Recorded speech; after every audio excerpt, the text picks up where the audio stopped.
And hello. Welcome to Small Business Better Summit. We are so happy to have you all joining us here today. We are so excited for this summit. We've done several of these. I'm really excited about this summit because the theme is hidden success factors. What are some of those factors that we often don't think of as small business owners that often go under the radar or underneath the surface? And we're going to cover a lot of those today from a lot of different angles. So I hope you all are ready. If you would, please let us know where you are joining us from. We can see many of your names in the chat, but also if you can let us know what state, city, and country you are joining us from. We would love to give you a shout out here live on the air. And they are rolling in. Looks like we have Orlando. Great. We're from Orlando. We have Georgia, Atlanta, Georgia. Awesome. We have Cali, California, of course. San Diego, California. We have Mount Pleasant, South Carolina. I'm actually from South Carolina, Columbia, South Carolina. So great to have you. We have India. Welcome. Namaste from India. Thank you so very much for joining us. We have London in the house. London, welcome. We are happy to have you. Iowa, Ames, Iowa. This is really funny. I actually went to school in Ames, Iowa at Iowa State University.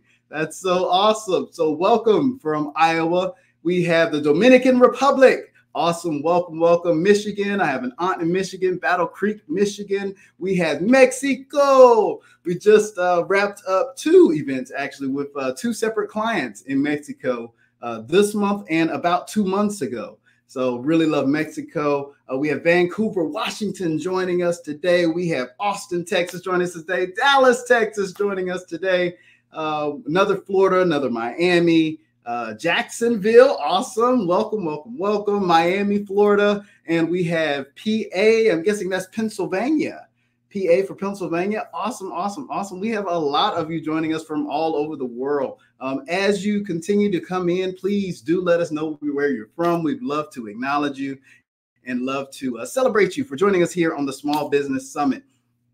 We are super happy to put this on. We have a great lineup of speakers, expert speakers coming to you today, talking about various things: marketing, branding, sales, the mindset, your inner mindset. How do you really optimize your business growth and your business productivity? And a lot of people think it's those things that are on the surface, but it's really found those things beneath the surface. And we're actually going to cover that with this first session, starting with marketing and some of the uncovered hidden aspects of marketing that a lot of people just don't think about. And they don't think about them because they don't know about them.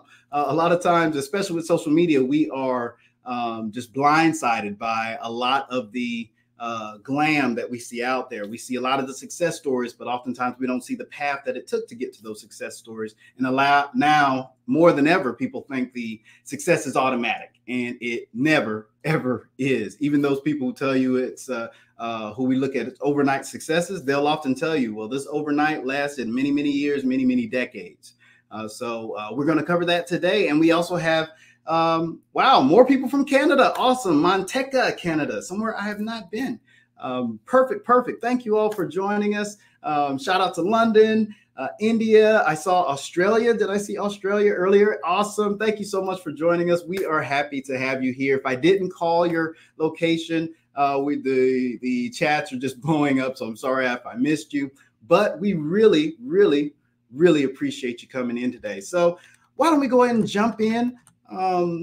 Before we jump in, a couple of things about the summit. So you should have the emails for the access of each of today's sessions. So we have this session, not only the welcome session, but also going right into the marketing session. We also have several speakers. Sean Smith is joining us today. We have Matt Gill joining us today, and we have Dr. Laura Gallagher joining us today as well. Some amazing speakers covering various aspects. Dr. Gallagher is going to be talking about organizational culture and some of those hidden aspects that we don't think about when forming our small business.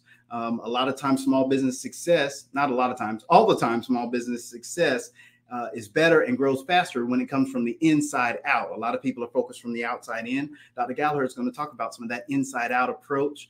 Mr. Matt Gill is going to talk about a lot of mindset, and he's a professional life coach, and really going to talk about the mindset that we need for business growth. And especially if we're taking that leap, if you're currently in a 9 to 5, or if you're in a position, great, no problem. And some people are looking, hey, how can I graduate from my 9 to 5 to owning my business full time? And many of us have been there. I've been there. Matt Gill's going to talk about that a little later today. And Sean Smith is going to be talking about those 9 laws of entrepreneurship. It's a great interview. I know you guys are going to enjoy it. I enjoyed it tremendously. And so we have a lot coming up. Also, there's a live Q&A that we are going to be having with Sean Smith, and a live Q&A after that with myself and the rest of the speakers as well. So as your questions come in, please let us know those questions. We're going to address them live, or as many as possible on the live Q&A. All righty. So without further ado, let me share my screen with you so that we can, that didn't work, right? Okay, so let me share my screen with you and let me know if you can see. Do let me know if you can see should be a screen that says Demystify Marketing Mystery. Give me a heads up. Or yeah, okay, yep, I see a lot of yeses. All right. Oh, cool beans. Demystify the marketing mystery. All right, our first session for today. Demystify marketing mystery. What does that look like? Why are we talking about demystifying the marketing mystery? What does that even mean? So here in our first session of Small Biz Better, the Small Biz Better Summit, obviously, I'm a marketer, and you may have seen that from the bios. But one thing that we see a lot in marketing, and we're going to really deep dive into this today, is the behind the scenes and underneath the iceberg. One reason we have the iceberg pictured here of what does success in marketing really take? It really is all beneath the surface. And we're really excited to bring this to you. So, hi, I am, the slide's not working. Huh. Oh, well, it might help if I actually turned it on. Yeah, that might help, right? Okay, let's try this again. Hi, I am Marcus Alexander. It's an absolute pleasure to be with you today. Yes, the U is capitalized on purpose. Not that fast. Yes, the U is capitalized on purpose. Why is that? Because at our marketing agency, we strive to focus on you, the end user, and we really are geared for what we call the user experience. Not just a lot of companies are thinking about, hey, we want to put our marketing message out there. We want to do X, Y, and Z, but what is the user experience really like? And so that's what we focus on at our marketing agency. So that's why the U in my name is capitalized. I am the founder, chief owner, and chief growth strategist for Social Marquee. Better digital marketing for business growth. And what Social Marquee stands for social marketing quintessence. A lot of people think it's a modification of my name. It just so happened by coincidence that that's how it ended up. But social marketing quintessence is what Social Marquee stands for. And quintessence just means the highest degree of anything you can achieve, the highest. We set the standard as it relates to marketing. And we've been doing this now, I'm so proud of this, for 20 years, since 1999. We've been doing this now for 20 years. Absolutely amazing ride. And we're going to share with you some of our hidden factors of success that we've learned in these past 20 years. So one thing that is underneath the surface that we're going to talk a lot about today is what we call your USP. And your USP means your unique selling proposition or your unique serving proposition. So your unique selling proposition is what distinguishes you from other people who seem to do your very same thing. We often stress this to our clients and to seminars that we give on a regular basis. No matter what you do, in the eyes of your consumers, someone else does exactly what you do. We know that you know that's different. We know that internally we know it's different, but it's often not as easy as we think communicating that and effectively communicating that to our end user. So what is our USP, our unique selling proposition? What's going to separate you from everyone else who your customers thinks is doing the same thing? For example, we're a digital marketing agency, and you really can't throw a stone without hitting another digital marketing agency right out there, right? And you have these people that they'll take a course online for like an hour, and now they're a self-proclaimed digital marketing expert, right? And so we run into a lot of these. What is our unique selling proposition? We are what you call brain and behavior experts. We love studying the mind and how the inner workings of the mind actually work. And we love understanding what makes people do what they do as it relates to making buying decisions online, as to making purchases online, and how we can better align ourselves with them in that process so that we can guide them to our products and services. And so we call it digital marketing at a cellular level, not just on the cerebral conscious level, but what we call the subconscious level, marketing to the subconscious. And we actually have in one of our future summits, we're going to actually talk about the subconscious and how marketing to the subconscious is actually even more effective than marketing to our conscious mind. But we're going to focus today on some of those hidden success factors that we have coming up here. As I mentioned earlier, we are Social Marquee, and we're an agency designed for better digital marketing for business growth. So all of our marketing efforts are how can we get our companies to grow, how can we get our clients to grow, and how can we get them to reach the new level. So when a company come to us at a stage 1, great. How can we get them from stage 1 to stage 2? If they come to us at stage 2, how can we get them from stage 2 to stage 3? This is our whole process. So it's not just about marketing for the sake of marketing, but marketing specifically for how we can help encourage that business growth. Our mission, if you don't have one, make sure you develop your company mission, your company vision and company missions, 2 things that we see a lot of companies not focusing on, because it seems like those kind of airy-fairy things, but these things, especially if you have that entrepreneurial spirit, are those things that are those things that can really, really make a difference, and those things that can help keep you focused in this very distracting world of entrepreneurship.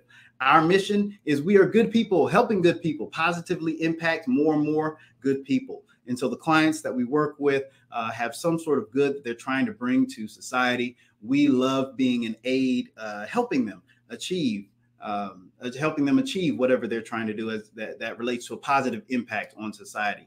And so that mission took us a while to come up with, but once we came up with it and it really resonated with us, we started seeing that we started attracting people who were really, really resonating with our core beliefs and our core values as well. And so make sure to do those things. If you haven't done those things already, come up with your USP, your unique selling proposition. If you're a nonprofit, your unique serving proposition. What sets you apart from everyone else in your industry? Make sure you write it down. Make sure it's communicated across your team so that you can have unity across your team. Same thing with your vision and same thing with your mission statement. Extremely, extremely important. All right, let's jump into this. And so as we were preparing this presentation, I was trying to figure out, okay, there's so much beneath the surface. What is a good way of diagramming this process and diagramming everything that happens beneath the surface as it relates to marketing? And one of our team members, Danielle, actually came up with this great concept. And I was like, awesome. She said, how about we do it an iceberg? I said, that's an amazing idea. And you might remember such unfortunate tragedies such as the Titanic. They saw the iceberg and they tried to turn. And of course, there were some not necessarily mechanical issues, but some structural design issues with the ship. But also they were focused on the iceberg that they saw in front of them. No one really thought about the iceberg that was beneath the water or beneath the surface that they didn't see. And unfortunately, one of the tragedies of the last century, right? And so this is very, very akin to what we see in business. A lot of people see the success at the top of the iceberg, but they don't see the effort, the work, the hard work and dedication that it took to get to that success, the resistance, the failure. Yes, a failure is a natural part of success. The sacrifice that we have to do as small business owners. When you want to go to that event, or you want to go on that vacation, a lot of times the sacrifice of being a small business owner is something that comes with the territory, but people often don't see that. They just see the success, celebrate the success. Oh, hey, yeah, we make several millions of dollars this month. Great success. What did it take for us to get to that success? Unfortunately, we live in this kind of microwave popcorn society, if you will, that we can just microwave our success. Unfortunately, it doesn't work that way. The vast majority of the time, the disappointment that you receive or disappointment that you run into as a small business owner. Here's a news flash. Every great idea you have may not necessarily be great in the marketplace. We see that a lot. And what we're going to do is we're going to collect data and see, why did certain things fail? Why did certain things succeed? And we're going to repeat that success. And we're going to show you how to do that in the next slide here. The good habits that you have that achieve that success. Of course, good habits range for every person, and they range differently for every person.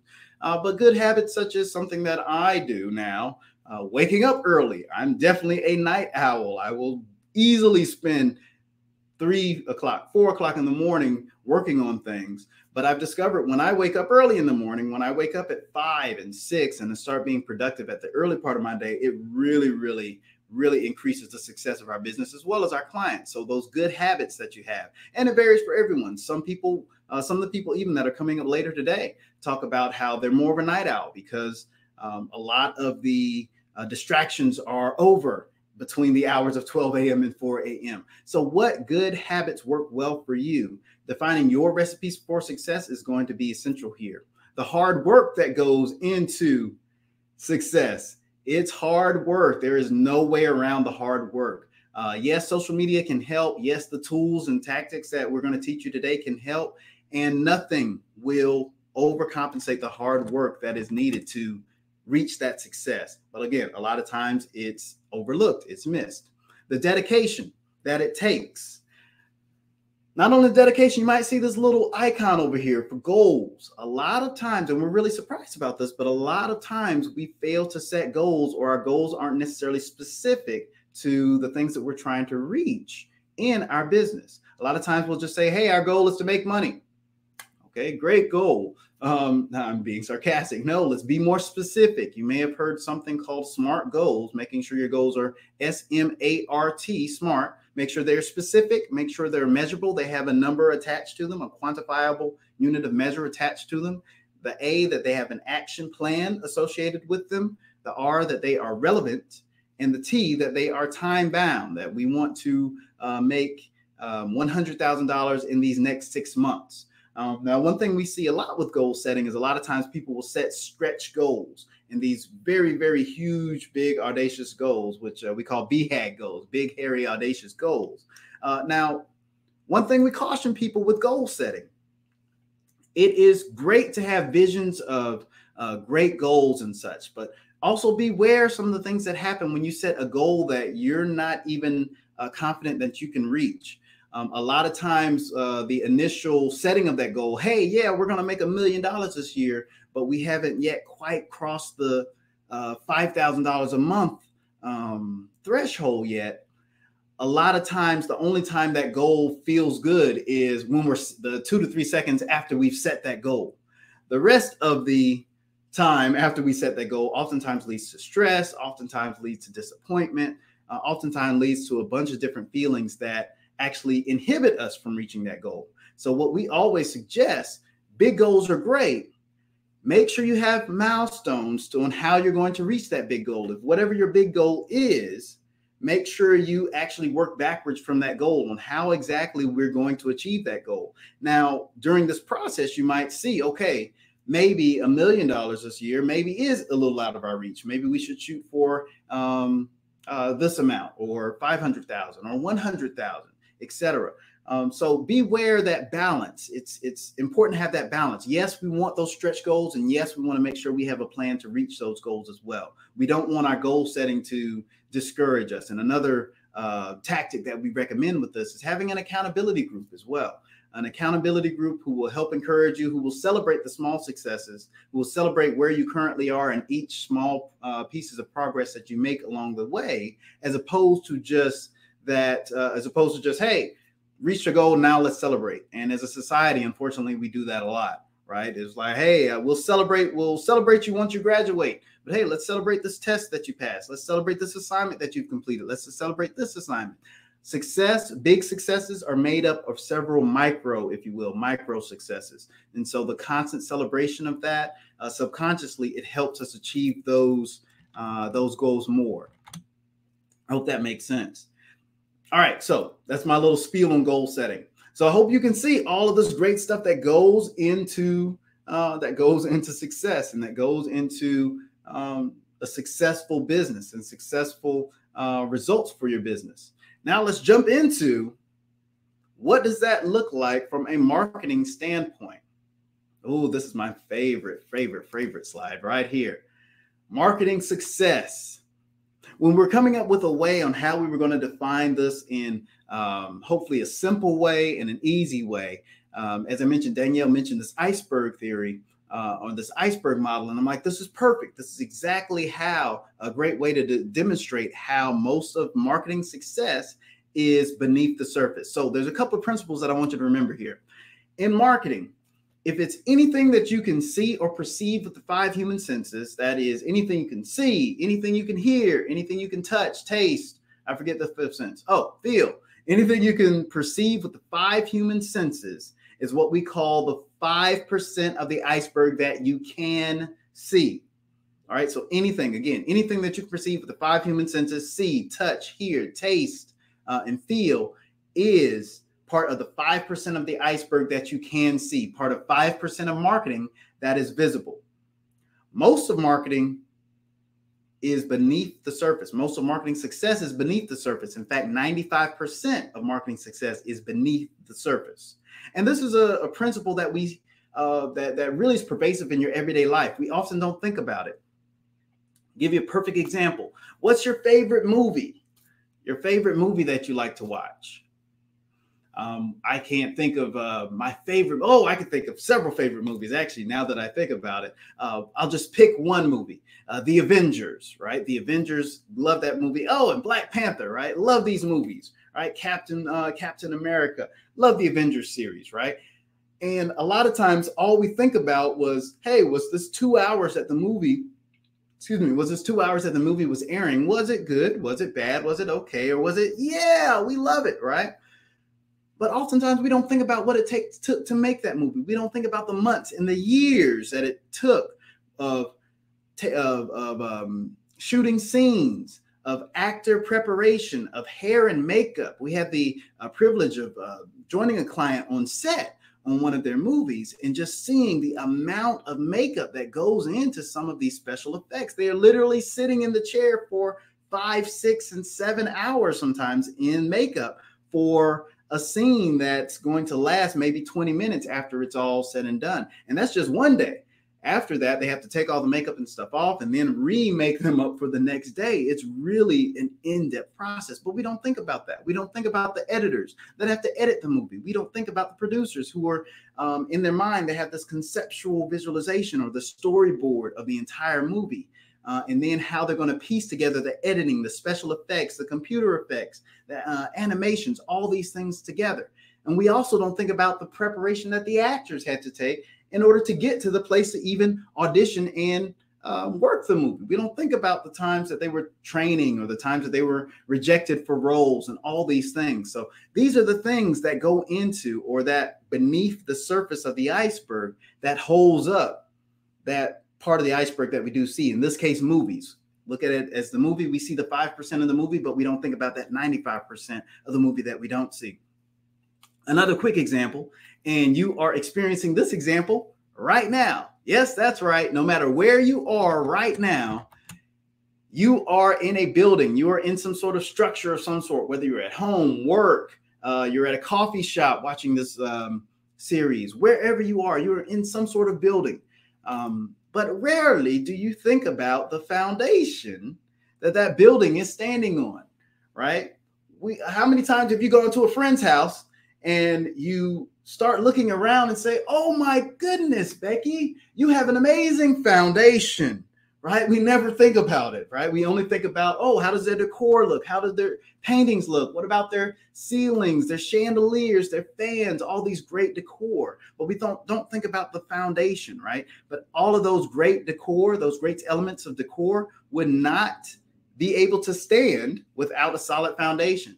And if they were able to stand without a solid foundation, as soon as a storm comes, all that great decor is wiped out. As soon as some sort of natural disaster comes, all that is wiped out, right? So we have to have that solid foundation of whatever structure you're in, so that whatever we do build on top of that foundation, your great decor, your livelihood, your safe haven of your home, for example, actually is able to withstand the test of time. All right. So marketing is the exact same way. And unfortunately, a lot of people just see, they only pay attention to what they see because, hey, we've been trained to do that, right? We think about the social media and with social media posts. Every time we engage a new client, social media or website or logo comes up, right? And website logos, they're great. Social media, they're great. Also, look at where they are placed here on the diagram. Website and logo are part of the 5% at the top of the iceberg that we can see, right? Your logo, same thing, 5% at the top of the iceberg that we can see. Your website, 5% at the top of the iceberg that we can see.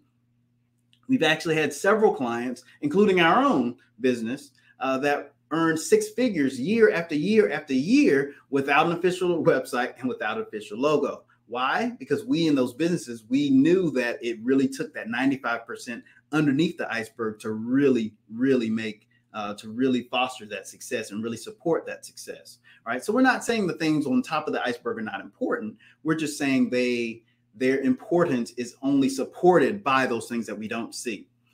Most of our clients, or not most, a lot of our clients come to us saying, hey, we want to get more likes and follows on Facebook. We want to get more likes and follows on Instagram. We want to get more traffic, things of this sort. And yes, these things are great.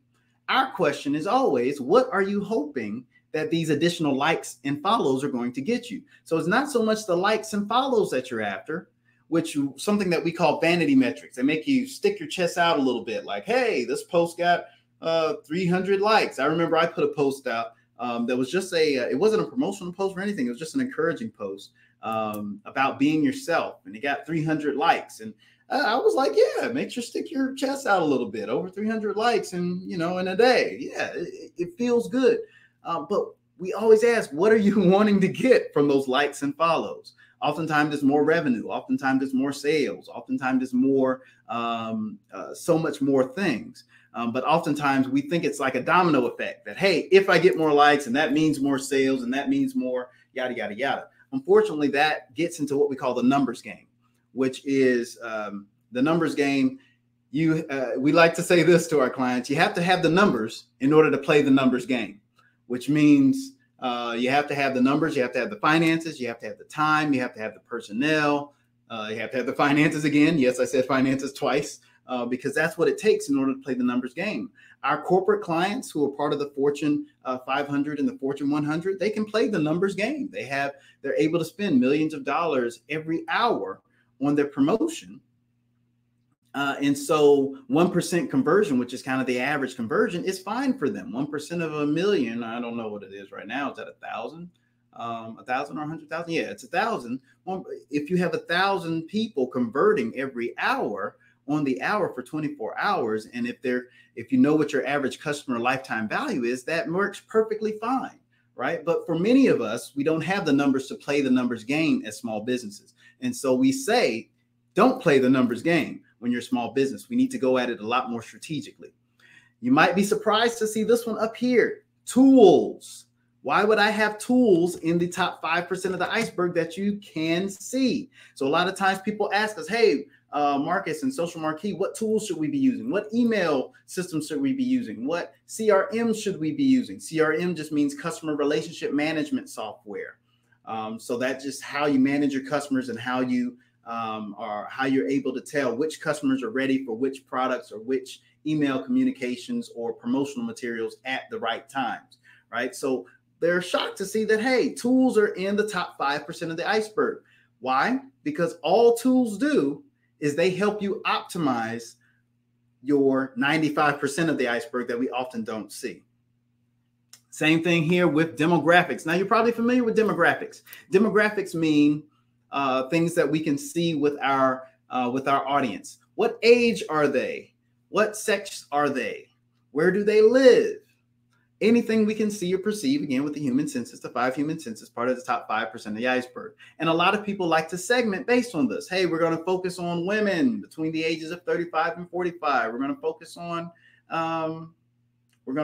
on males, college-age males, right? Or we're going to focus on people with this level of income. All these are great, but again, these are part of the 5% of the iceberg. We need to go deeper. And so what are some of those deeper components that we need to go into? Let's start with those demographics. Demographics are great. Remember the 5% of the iceberg, but when we get to the 95% of the iceberg that is underneath the surface, we need to focus on what we call psychographics. Might be a new term that you haven't heard of before. Psychographics, what does that mean? Psychographics is the mindset of the people you are trying to reach with your products and services.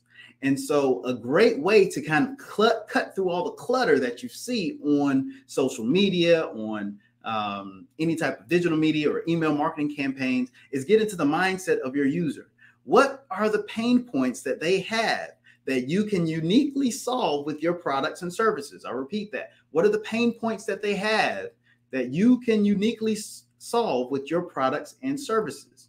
All right, so your psychographics really get into their mindset. Where do they gather? Where do they get their information from? Where do they spend most of their time? What are their pain points? Why have they not solved their pain points already? So a lot of times we get companies that are coming out of maybe an innovative incubator that say, hey, this product is great. It's a great newest thing out. And when we go through these kind of psychographic questions, they're at a loss. We're like, okay, so how are they currently solving the problem? And many of them say, well, they're not solving the problem. Our argument is they are solving the problem in some fashion, even if that solution to their problem is they are not aware that the problem you solve exists yet. Right? So a lot of times it's an education process. Do we have to educate our clients? Do we have to educate our potential users that, hey, this is the problem that you're looking to solve? A great example of this is you might have seen infomercials, right? They'll come up with this over-exaggerated problem that you can probably relate to a little bit, nowhere near as much as the exaggeration that they give you, right? But they always give you some sort of problem that they're looking to address. Keep in mind with your small business, the problems that you're looking to address, even if your end user, or even if your customers aren't aware that that problem exists. I'll give you a perfect example that all of you are probably familiar with. Hey, these guys, right? Many of you are probably Apple fans. I'm Team Samsung. And so every time Apple or Samsung comes up with a new phone, there's a problem with the old phone. Not a technical problem, although that happens a lot too. It seems like there's well, I won't get into that, but not a technical problem, but there's a social problem with the old phone or previous phones that have come with it. Right now, they're on iPhone 10 or 11. If you have an iPhone 6, several of our colleagues will ask them, hey, what iPhone do you have? And they'll already start the conversation out. Well, I'm a little behind. I know I need to upgrade. I have an iPhone 6, right? They're slightly embarrassed that they're not up with the time. So as iPhone continuously brings out new phones, there's now a problem, a social problem, at least, with owning previous phones. You're looked at as not up to date. You're not up with the Joneses. You're not, you don't have the latest and greatest, right? You're behind the times, right? That is a problem. Right. So think about this from the way Apple does it. We love the way Apple does it, and the way Samsung and all these technologies do this is there's a social problem with the problem there's a social problem by not having the new phone that comes out. Not talking about the technical problems. That's a whole nother issue. I know many of you were in the chat saying, wait, every time the new phone comes out, my old phone cuts up. I would agree, but we're not going to touch that one here. Right. So think about your psychographics. What are those things what are the pain points they have around the problems, around what are the pain points they have that your products can uniquely solve for them, that your products and services can uniquely solve for them? Think about what not only their pain points, what keeps them up at night around their pain points, right? If you can enter the conversation that your client is already having about the problems that your products and services address, you're a lot more aligned with them as opposed to the old school kind of way of marketing, which is just bombarding them with constant messaging over and over and over until they either delete you, block you, or finally give in, right? We don't want that kind of relationship with our clients. We want a true relationship. We want to build that relationship with our clients. So getting inside their mind, getting inside their mindset is absolutely essential. So psychographics is something extremely, extremely important. So focus on their mindset. Up next, so we'll kind of work our way up this iceberg. So psychographics is first. Next, you see true. Oh, wait a minute. I almost skipped one. Systems. So having your processes, your systems. So we mentioned tools earlier, but again, only thing that the tools are going to do is optimize your systems that you have in place. If you get a fancy tool And tools also include social media, Facebook, Instagram, Twitter, your email software, whatever your CRM or your customer relationship management software. All of these tools are only designed to optimize the systems or the processes that you have within your business to handle whatever that tool is designed to handle. For example, if you have email, or you should have email, what is the system that you have around the email? What is the sequences that go out when someone registers for an event? For example, you registered for this event, you saw there were several emails that came out. We let you know, hey, you're registered. Hey, this is today's agenda. Hey, our session is starting in an hour. Hey, the next session is starting in an hour, and you'll get those emails throughout the day for each session that you registered for today. But we had to have a system. We had to have a plan. We had to have goals in order for whatever tools we have to automate those goals and optimize those goals. You have to have those systems. You have to have those processes in place in order for whatever tool you have to optimize it. A lot of times, and again, in our microwave society, the tools, we look at the tools as, hey, I got Facebook, or I got this email software, MailChimp and Aweber, and everybody asks us which tool is better. They're all really kind of about the same. They all have different pros and different cons, but that tool is only as good as the systems that you have to implement those systems, those processes, those goals that you're looking to implement. So spend some time developing your systems, spend some time developing your processes. Something that we always recommend is called your SOP, your standard operating procedures, right? Anytime a new customer comes in, what's the standard operating procedure that this customer is going to receive? We call that an onboarding sequence, not just with your email, but also with your processes internally, right? The tool is a machine. It can only do what you tell it to do. But a lot of times we look at the tool to do everything for us because, hey, we're busy entrepreneurs, we're busy small business owners. We don't have time to do all these things, right? But those are the important factors that are beneath the surface that are so important and are so crucial. All right, so systems. Up next, you might see branding, and you might be looking at, what do you mean branding is part of the 95% that you don't see? And in parentheses, I have true branding there. All right, so true branding. Yes, true branding is part of the 95% of the iceberg that you do not see. What is true branding? A lot of times people associate logo with branding, right? And your logo is not your brand. I'll repeat that. Your logo is not your brand. People say all the time, hey, we want help with our branding, or let's put our branding on these products, right? It's branding and marketing are two of the most overused and misrepresented terms in the business world, right? And so branding is not about your logo. Your logo should be a representation of what people feel when they experience your brand. So your brand is about your experience. How do people feel when they leave your experience? If you're an Apple fan, how do you feel when you are in line to purchase that Apple product, or that you are amongst millions of other users who have that Apple product? How do you feel about the experience with their customer service, or with various other reasons that you are a true loyal supporter of Apple, right? How do you feel? Another great example, Starbucks. I love this example. Starbucks branding is tremendous, and it's not so much about their logo.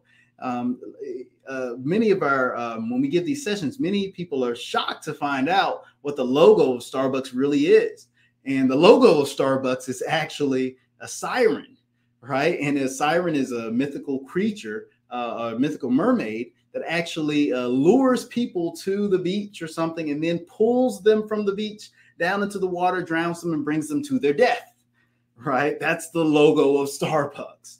But it's not about the logo. It's about the experience. It's not about the $5, $6, $7 coffees that Starbucks has. It's about the experience. I was at the airport coming back from a meeting or a client this past weekend in Atlanta, and the Starbucks line in the airport was longer than the line for the plane. It was great witnessing this, right? Every other restaurant there, line 2-3 people max. Starbucks had this huge line. Their branding is very solid. And why? The experience that you get when you interact with Starbucks, when you make that purchase, that brand loyalty that's created by that branding, right? And again, that branding is not the logo. The branding is the experience that the logo represents, right? So focus on the branding from the experience aspect. What is the experience that you want your customers to experience when they interact with you? And more importantly, what is the experience that you want them to have as they leave their interactions with you? Focus on that, and you'll start to begin to build better branding, just like our Starbucks friends. All right, customer experience. Customer experience. And I mentioned earlier that this is something that we focus a lot on at our digital marketing agency. Customer experience, and it's slightly related to branding, but what is the, so to speak, the customer journey from the time they are first aware of us to the time they're complete with us?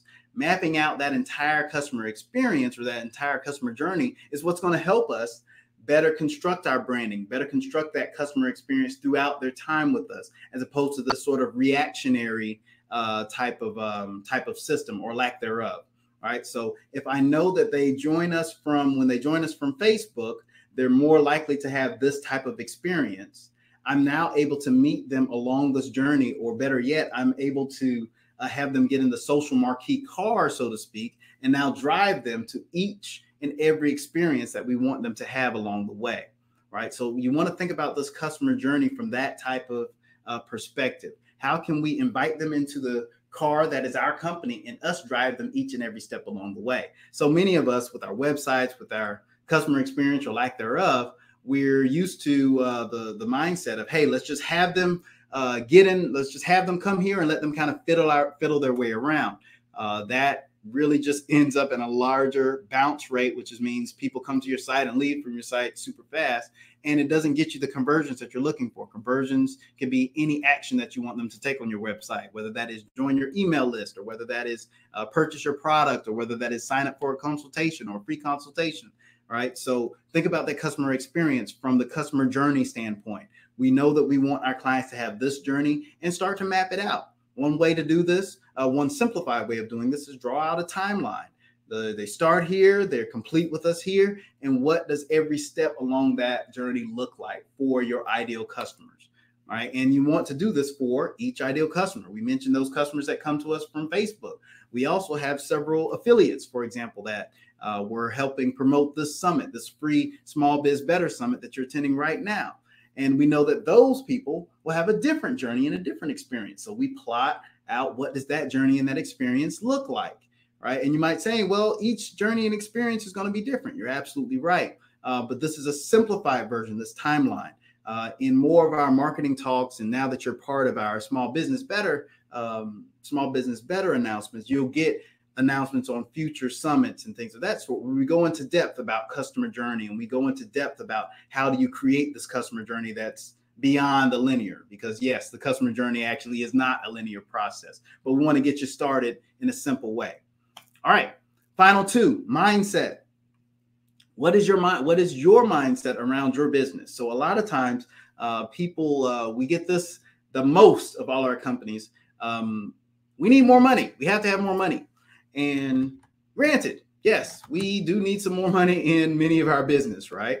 One of my mentors, Mr. John Rivers, he owns several restaurants in our area. And one of my mentors said, Marcus, if you've gotten to the place where money is the problem or the solution, you haven't gotten to the true root of the problem.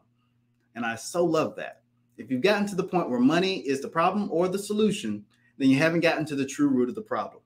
One thing Tony Robbins says is it's not a lack of resources, which is money and all these other things, these tangible things, the 5%, it's a lack of resourcefulness. If you have the resourcefulness, you can get the money, you can get the personnel, you can get all of these things that we so often are dependent on, right? So the money is a product of your strategy. It's not just, hey, we need more money, we need more money. How can we be more resourceful? How can we better meet the needs of our customers? First of all, who exactly are our customers? What's their psychographic? What's their mindset like? And how can we serve as a way to better meet their pain points with our problems and solutions? When we approach it from this standpoint and we start to collect the data, we start to put things out there. We put posts out there, we launch products, and now we collect the information to see, hey, how did they respond to this? How didn't they respond to this? Now we can collect that information, use that information now to create and improve on products. That's all Apple does. They say, hey, all right, we just launched Apple 10 or iPhone 10. We're going to get the feedback, and now iPhone 11 is going to have a lot of those problems and solutions solved, right? I like to joke with Apple because I think they took away their headphone jack. Again, this is not Apple, I'm Team Samsung.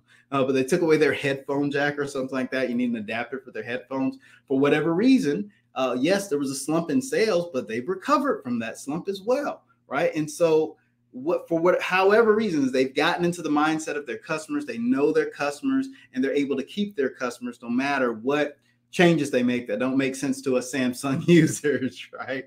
Yes, I had to give that slight jab to you iPhone users. All right, but yes, what is the mindset of our users? Let's be resourceful into how do we get the resources. Let's focus on how do we better solve our customers' problems, our clients' problems with our products and solutions. And more importantly, how do we uniquely solve them? All right, and finally, your strategy. Mentioned this a little bit earlier. Having your goals is extremely important. Your goals that are smart, they're specific, they're measurable, they have some sort of numeric measure attached to them, they have an action plan, they're relevant, and they are time bound. Those smart goals. Having those smart goals and having milestones to reach those smart goals. What is your long-term strategy? We work with several clients, and the biggest thing that we help them with, as you can see with this 95%, is their strategy. Helping them with their strategy, helping them with their psychographics of their customers and their customer journey is really where we see a lot of the growth, a lot of the sustained growth and scalable growth with our businesses and with our own businesses as well, but also with our clients' businesses. So what is that strategy for growth? How are we going to approach this new social media campaign? If you're just out there posting on social media without a true strategy, your posts are going to fall on deaf ears because it's not really specific. It doesn't have a specific end game. It's not part of the journey or a seamless part of the journey. But again, these are things we don't think about. We don't see, because how often do we think about with our movie? How often do we think about the thousands and hundreds of thousands of hours that it took to make that movie? How often do we come into our home and think about the foundation that we are standing on? Oftentimes we don't think about those things. Same thing with your marketing.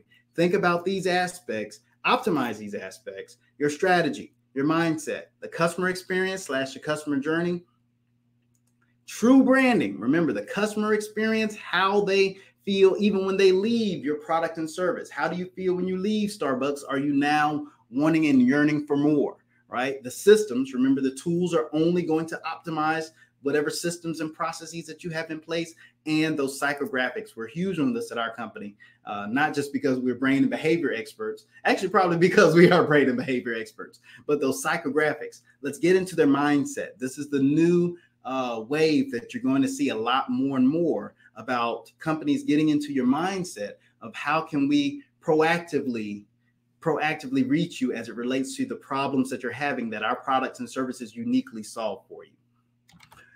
And all right, and with that, wow, I know we covered a lot, and I know there's a lot in here, and I know there's a lot that we covered, and a lot that this rabbit hole goes extremely, extremely, extremely deep. And as we were doing this presentation today, we're looking like, wait, we only have about 45, 50 minutes. How can we make it simpler, and how can we fit all this great stuff in? And of course, we can't fit all of it in, but not to worry. We're going to have the live Q&A session later today. So you will get the email on that, on how to make sure that you are ready for that. Not ready for that, on how to make sure that you are signed up for that. Actually, if you're registered for the summit, you're already signed up for that. And so you'll get the email on how to access that same place. You'll get a separate link that'll bring you right there with myself, Matt Gill, and Laura Gallagher. We're going to be answering your questions live. So bring your questions live there. Also, if you have questions from today, go ahead and enter them in the chat as well. That way we can see what your questions are and we can answer them live on the air if you're not able to attend live, but you want to be there live. We also have a live Q&A with Mr. Sean Smith later today as well that you definitely want to catch. And so, yes, a lot here, a lot covered here. We're going to go into it a lot more depth in future summits. So this is one summit of several. This is the October edition. We're coming at you with more summits. We have a summit already planned for next month, with all of you will get the email and communications about. We have a summit planned for each month following afterwards, actually, because these summits have really gotten popular and really taken off. And of course, yes, free. So make sure you sign up free for those summits as they come to you. And we are so happy to have you at the Small Biz Better Summit. Stay tuned for the next session. You will have it in your email on how to access the next session. and it features Mr. Sean Smith. And so we're looking forward to you joining that session. Remember, send us your questions.